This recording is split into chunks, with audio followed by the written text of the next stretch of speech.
শুধুমাত্র শহর কলকাতা নয়, রাজ্যের বিভিন্ন যে মেডিকেল কলেজগুলো রয়েছে সেখানেও প্রতিবাদে নেমেছেন যারা চিকিৎসকেরা রয়েছেন তারা তো নয়, এবং এই প্রতিবাদের আঁচটা যত দিন যাচ্ছে ততই বেশি ছড়িয়ে পড়ছে। এবং এই নিয়ে আরো একটু জানবার চেষ্টা করে জেলার ছবিটা আপনাদের সামনে আমরা রাখবার চেষ্টা করি। সুদীপ্ত আমাদের প্রতিনিধি এই মুহূর্তে আমাদের সঙ্গে রয়েছে। সুদীপ্ত, বিভিন্ন জায়গা থেকে যে আওয়াজটা উঠেছিল যে প্রথমে পদত্যাগ, কিন্তু সব থেকে বড় প্রশ্ন যে কোথাও গিয়ে তদন্তের মাঝখানে প্রিন্সিপালের পদত্যাগ করা, কোথাও গিয়ে তিনি কি একটু পিছিয়ে যাওয়ার চেষ্টা করছেন, এই বিতর্ক থেকে নিজেকে সামলে নিয়ে একটু গা ঢাকা দেওয়ার চেষ্টা করছেন, সেই কারণের জন্য এই পদত্যাগ? যারা কর্মবিরতিতে রয়েছেন, যারা অবস্থানে রয়েছেন, তারা কি বলছেন, সেই সকল চিকিৎসকেরা, সেই সকল পড়ুয়ারা?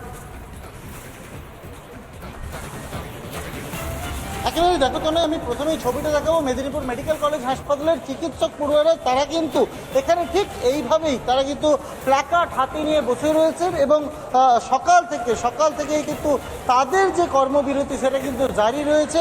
আমি কথা বলি যারা এখানকার জুনিয়র ডক্টর রয়েছে, কথা বলি, এই যে আপনারা আন্দোলন করছেন, কিছুক্ষণ আগে আরজি করের প্রিন্সিপাল পদত্যাগ করছেন, পদত্যাগ করলে কি দায় শেষ? পদত্যাগ করলে সব শেষ? আপনার দাবিটা কি ছিল আর এখন কতটা? এটা তো একটা হ্যাঁ বলুন কি আমাদের ওই লোক মানে আচ্ছা, আমাদের যারা যারা যারা মুখপাত্র তারা বলবেন, আমি যাওয়ার চেষ্টা করব, যারা এখানে আছেন, যারা নেতৃত্ব দিচ্ছেন, আমি একটু কথা বলার চেষ্টা করব। দাদা, একটা বিষয় জানতে চাইব, আপনারা তো আন্দোলন করছেন, কিছুক্ষণ আগে প্রিন্সিপাল পদত্যাগ করেছেন আরজি করের, পদত্যাগ করলে কি সাতক্ষণ মাপ? আমাদের একটাই দাবি যে এই নৃশংস হত্যার পেছনে যারা দায়ী তাদের চূড়ান্ত থেকে চূড়ান্ত শাস্তির দাবি জানাই। এই নৃশংস হত্যার কোনো ভাষা হয় না, কোনো ধর্ম বা কোনো জাত কিচ্ছু হয় না, এর একমাত্র আমরা জাস্টিস চাই, এর থেকে বড় কিচ্ছু না। যত তাড়াতাড়ি সম্ভব যে হায়ার অথরিটি আছে যারা এতে নিযুক্ত আছে তাদের যত তাড়াতাড়ি শনাক্তকরণ করা যাবে আর তাদের যত তাড়াতাড়ি শাস্তি, এই দাবি জানি, এর থেকে আমার বলার আর বেশি কিচ্ছু নেই। 3 দিন হয়ে গেল, এখনো পর্যন্ত আপনারা যে দাবিটা রাখছেন সেই দাবি কতটা পূরণের আশা দেখছেন আপনারা? আমাদের কলেজ থেকে কিছু জেনারেল আর কিছু স্পেসিফিক দাবি ঠিক করা হয়েছে, সেটা আপনাদের কিছুক্ষণ পরে একটা প্রেস রিলিজ হবে আমাদের কলেজ কর্তৃপক্ষ থেকে বা আমাদের স্টুডেন্টদের যে কমিটি গঠন করা হয়েছে সেইগুলো আপনাদের জানিয়ে দেওয়া হবে। অর্থাৎ বুঝতেই পারছো, ছবিটা আরেকবার দেখাবো, ছাত্রছাত্রী যারা চিকিৎসক পড়ুয়া তারা কিন্তু এই মুহূর্তে মেদিনীপুর মেডিকেল কলেজ হাসপাতালের যে সুপারের অফিস, সেই সুপারের অফিসের সামনে কিন্তু তারা ঠিক এইভাবেই বসে রয়েছেন এবং তারা যে কর্মবিরতি চালিয়ে যাচ্ছেন সেটা কিন্তু চালিয়ে যাবেন। যেটুকু খবর যে ইতিমধ্যে কিন্তু একটি কোর কমিটির বৈঠক শুরু হয়েছে, দেখাবো ছবি।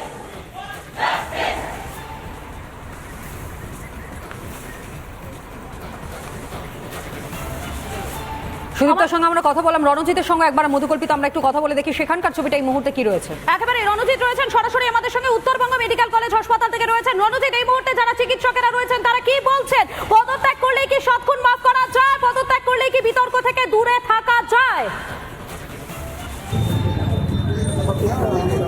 দেখো মধুকল্পিতা, আমরা এখন দাঁড়িয়ে রয়েছে উত্তরবঙ্গ মেডিকেল কলেজ ও হাসপাতালে। এই মুহূর্তে আমাদের সাথে রয়েছে শিলিগুড়ির বিধায়ক শঙ্কর ঘোষ, তার সাথে আমরা কথা বলবো আরজি করের প্রিন্সিপালের পদত্যাগের বিষয়ে। দাদা, আরজি করের প্রিন্সিপাল পদত্যাগ করেছেন, কিন্তু তিনি যেটা জানাচ্ছেন যে আবেগ ঘনীভূত হয়ে তিনি পদত্যাগ করেছেন, কিন্তু এই পদত্যাগ কি ওনার ঘটনা ঘটার সাথে সাথে করা উচিত ছিল? দেখুন, ওনার আবেগের ঘনীভূত হওয়ার নির্দিষ্ট যে যন্ত্রে উনি যেটা বুঝতে পেরেছেন সেই যন্ত্র সম্পর্কে আমার কোনো ধারণা নেই। শুধু এইটুকু বলতে পারি যে পশ্চিমবঙ্গের স্বাস্থ্য প্রশাসনের দুর্নীতির আঁতুড়ঘর, সেই আঁতুড়ঘরের অন্যতম কারিগর হচ্ছে এই আরজি করের এই প্রিন্সিপাল।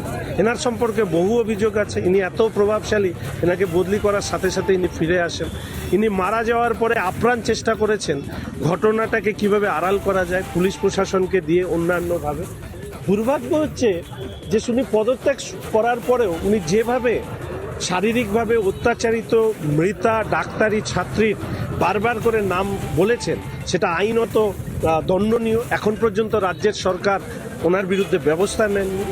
ইনি এই ধরনের লোকদের দিয়েই ভরা হচ্ছে আমাদের স্বাস্থ্য প্রশাসন, ফলে না পাচ্ছে পরিষেবা।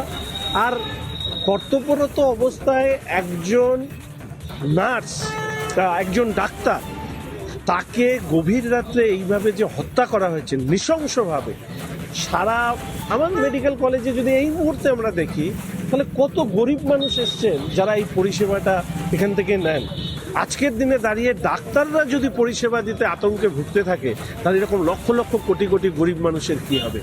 ফলে ওনার পদত্যাগ নিয়ে আমার বিন্দু মাত্র ওনার প্রতি সহানুভূতি বলে কিছু নেই, বরঞ্চ উনি এতদিন করেননি কেন, করে তিনি বলতেন তাহলে অন্তত বোঝা যেত যে ওনার মধ্যে মানবিকতা বলে কিছু অংশ এখনো শরীরের ছিল। হঠাৎ করে তদন্ত প্রক্রিয়া চলতে যেভাবে পদত্যাগ করেছেন তদন্ত চলাকালীন অবস্থাতে হঠাৎ করে আচমকা কেন পদত্যাগের সিদ্ধান্ত? তিনি বলছেন কোন রকমের কোনো উপর মহলে কোনো চাপ ছিল না, শুধুমাত্র তিনি নাকি লজ্জিত সোশ্যাল মিডিয়া যেভাবে তাকে নিয়ে পোস্ট করা হচ্ছে সেই কারণে। সেই বিষয়টাকে কিভাবে দেখছেন শঙ্কর বাবু? একদমই তাই আমি জানার চেষ্টা করব। শঙ্করদা, যেখানে দেখা যাচ্ছে তদন্ত প্রক্রিয়া চলাকালীন তিনি যেটা বলছেন যে ওপর মহলের কোনো চাপ নেই, শুধুমাত্র সোশ্যাল মিডিয়াতে যেই ধরনের পোস্ট চলছে সেখান থেকে উনি লজ্জিত হয়ে পদত্যাগ করেছেন, সেই বিষয়টা কিভাবে দেখছেন? দেখুন, সামাজিক মাধ্যমের ওনার প্রতি মন্তব্য দেখে ওনার যে লজ্জা হয়েছে এটা তো অনেক বড় পাওনা। অনেকে তো বলছিলেন গন্ডারের চামড়াও হার মানবে যে ওনার প্রতি যে মানুষের ঘৃণা বর্ষিত হয়েছে।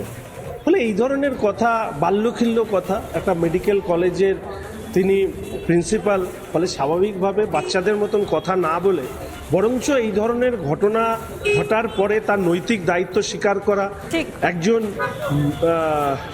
ডক্টর যিনি স্টুডেন্ট তিনি অত রাত্রে সেমিনার হলে কেন গিয়েছেন, এই ধরনের অবান্তর প্রশ্ন তোলা, পুরো স্বাস্থ্য প্রশাসন সম্পর্কে মানুষের যে দৃষ্টিভঙ্গি সেই দৃষ্টিভঙ্গিকে উনি অনেকটা নামিয়ে দিয়েছে। একদমই তাই। অনেক অনেক ধন্যবাদ জানাই। রণজিৎ আমাদের সঙ্গে ছিলেন এই মুহূর্তে একেবারে সরাসরি উত্তরবঙ্গ থেকে, এবং সেখানকার মানুষজন কি ভাবছেন এমনকি বিধায়ক তিনি কি বলেন সেটার দিকেও আমরা নজর রেখেছিলাম। মধুকল্পিতা একেবারে, এবং এই ঘটনার দিকে প্রত্যেকটা মুহূর্তের দিকে আমাদের নজর থাকছে। আরজি করে যে ভয়াবহ ঘটনা ঘটে গিয়েছে প্রত্যেকটা মুহূর্তের আপডেট আপনাদের সামনে আমরা তুলে ধরছি। তবে সময় এখন একটা বিরতির, ফিরে আসছি বিরতির পর। নজর থাকুক একমাত্র রিপাবলিক বাংলা।